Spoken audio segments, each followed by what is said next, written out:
Here's a planting we're doing for one of our clients. It's a cottage garden planting, and here is the bed before we've planted it. This is Wisteria sinensis. I bought a standard, and this is trained into a tree shape. So when we get this in the ground, out of its pot, it's going to come down obviously the height of the pot. And all I'm doing now is loosening the roots, because when they're pot bound, which is slightly pot bound, the roots just need to be loosened before you plant it.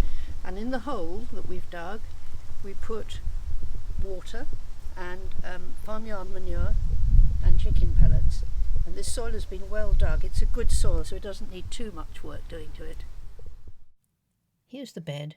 We've dug out a few roots and bits and pieces and a few rocks while we're at it.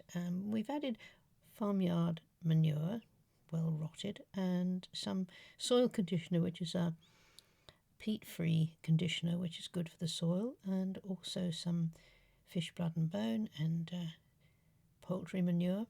So this is nearly ready for planting. And here we've added a circle round the tree of ground cover, weed suppressant, covered with shingle, just as a central feature to the bed, as it's quite a large bed.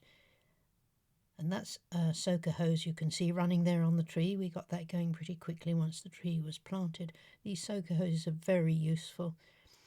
They use very little water. You can turn the tap right down so they just dribble slowly, which is just what the tree needs at this point.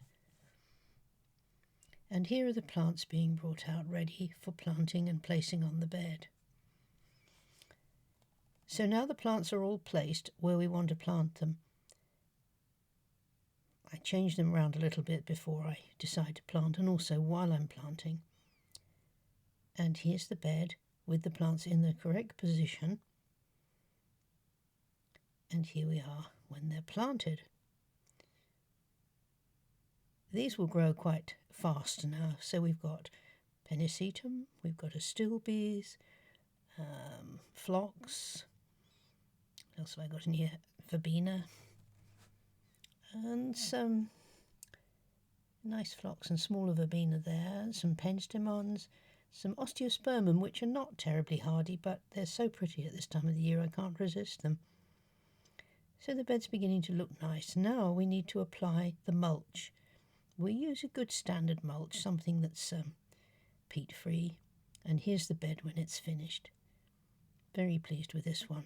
My clients were really pleased with it. But as you can see, it looks really nice. And so does the wisteria. So now it's just a case of watering it and looking after the bed carefully until all the plants are well established. Some nice delphiniums in there too, all with flower buds on, very late this year, but they will flower and look pretty. So I'm very pleased with this planting. It's worked very well. That's a nice astilbe there. And the shingle just gives it a centre and sort of grounds it. Phlox. That's Verbena bonariensis. A lovely white phlox, and in fact the minute I planted them the bees were there and the butterflies. Wonderful to see. So it's a lovely garden, and hopefully we'll be able to plant some more beds there soon and make it look even nicer. Got liatris in there too, which is good, and astilbes. I like astilbe. They say it looks really nice.